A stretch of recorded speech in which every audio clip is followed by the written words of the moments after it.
Last week, a Republican from New Jersey and a Democrat from Maryland stood side by side at the U.S. Capitol, surrounded by dozens of sex trafficking survivors, and begged Speaker Mike Johnson for one thing: a vote. It's called the Frederick Douglass Trafficking Victims Prevention and Protection Reauthorization Act. H.R. 1144. It would renew the same 25-year-old law that put Jeffrey Epstein in handcuffs and convicted Ghislaine Maxwell. Congressman Kweisi Mfume of Maryland spoke first. He said this fight is about, quote, nameless, faceless individuals who are not here today, who may never see this press conference, who are just a step away from being snatched or tricked, or lured into some sort of evil situation. The bill cleared the House Foreign Affairs Committee in July 2025, unanimously. Not a single no vote. Then it stopped moving. 9 months later, it's still sitting on the calendar, waiting for floor time. The previous reauthorization passed the House and died quietly in the Senate. At the press conference, Holly Nadell, a sex trafficking survivor and director of advocacy at Three Strands Global Foundation, told a story most Americans never hear. Her words: "In my own experience, I was not treated as a victim. I was treated as a criminal. Arrested, detained, processed through a system that, in her words, only furthered the harm. And it's not rare." Nadell said survivors are still penalized for crimes they were compelled to commit as part of their exploitation.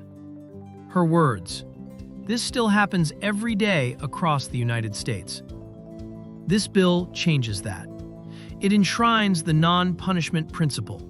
Survivors don't get prosecuted for what their traffickers forced them to do.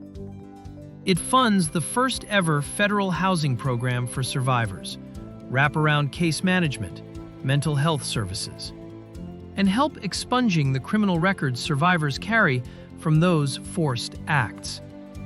Congressman Chris Smith of New Jersey, the bill's author, said survivors told him something simple.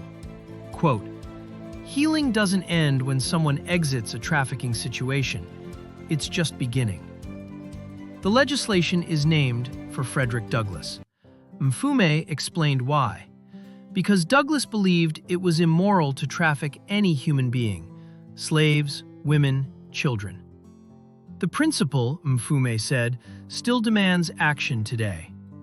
$31 million for survivor support.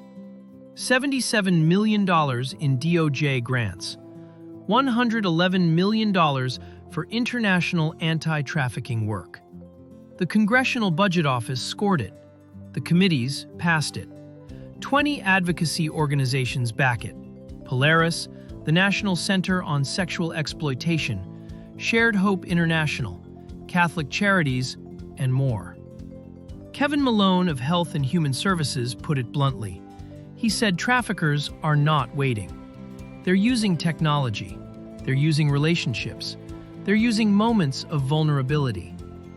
Now, Mfume and Smith are asking the Speaker to put H.R. 1144 on the floor. They're asking the public to call their representatives. Because every day this bill waits, traffickers keep operating, and survivors keep waiting to be seen as victims, not criminals.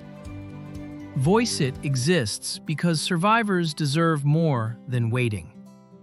Subscribe for the stories that don't make the front page.